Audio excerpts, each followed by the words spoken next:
महाभारत के युद्ध के 15वें दिन पांडवों के सेनापति दुष्टद्रुम्न ने छल से द्रोणाचार्य का वध किया। इस कारण उनका पुत्र अश्वत्थामा अत्यंत क्रोध में भर गया।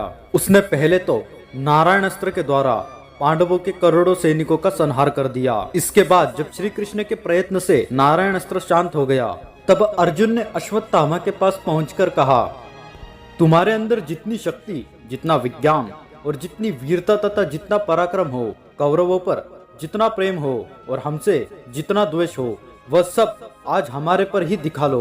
दुष्टद्युम्न का या श्री कृष्ण सहित मेरा सामना करने आ जाओ। तुम आजकल बहुत उद्दंड हो गए हो। आज मैं तुम्हारा सारा घमंड उतार दूंगा। अश्वत्थामा ने चेदी देश के युवराज पुरुवंशी बृहच्छत्र और सुदर्शन को मार डाला तथा दुष्टद्युम्न, सात्यकी एवं भीमसेन को भी पराजित कर दिया था। इन कई कारणों से विवश होकर अर्जुन ने आचार्य पुत्र से ये अप्रिय वचन कहे थे। उनके तीखे एवं मर्म भेदी वचनों को सुनकर अश्वत्थामा श्री कृष्ण तथा अर्जुन पर कुपित हो उठा। वह सावधान होकर रथ पर बैठा और आचमन करके उसने अग्नेयास्त्र उठाया। फिर उसे मंत्रों से अभिमंत्रित करके प्रत्यक्ष या अप्रत्यक्ष जितने भी शत्रु थे उन सबको नष्ट करने के उद्देश्य से छोड़ा।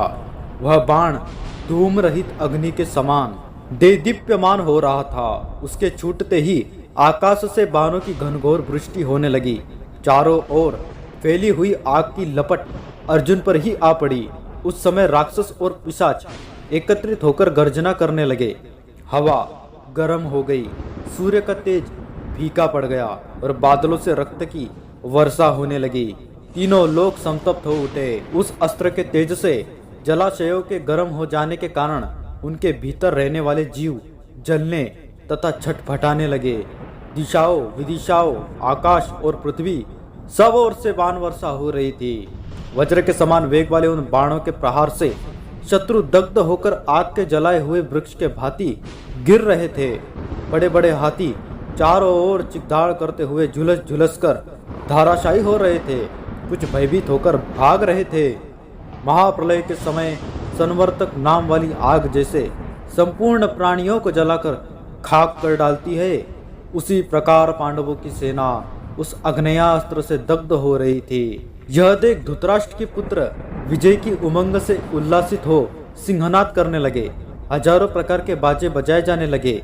उस समय इतना घोर अंधकार छा रहा था कि अर्जुन और उनकी एक अक्षौहिणी सेना को कोई भी नहीं देख पाता था। अश्वत्थामा ने अमर्ष में भरकर उस समय जैसे अस्त्र का प्रहार किया था, वैसे हमने पहले न तो कभी देखा था और न सुना ही था।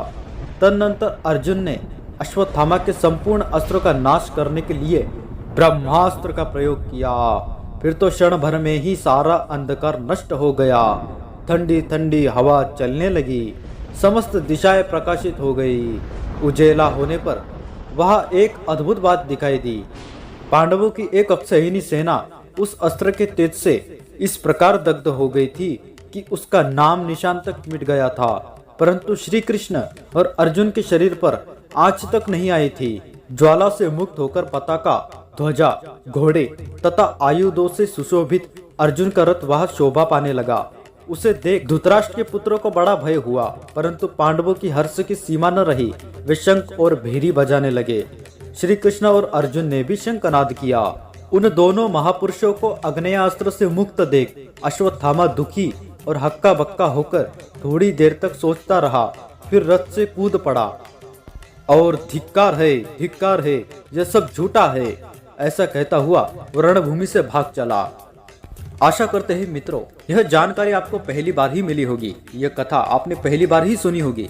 कथा अच्छी लगी हो तो वीडियो को अभी लाइक कर दीजिए। सभी मित्रों सनातनियों से शेयर कर दीजिए। कमेंट में जय श्री कृष्ण अवश्य लिख दीजिए और चैनल को सब्सक्राइब कर लीजिए। सनातन धर्म की है ये कथा, सुनाते हैं हम भगवान की महिमा गाथा।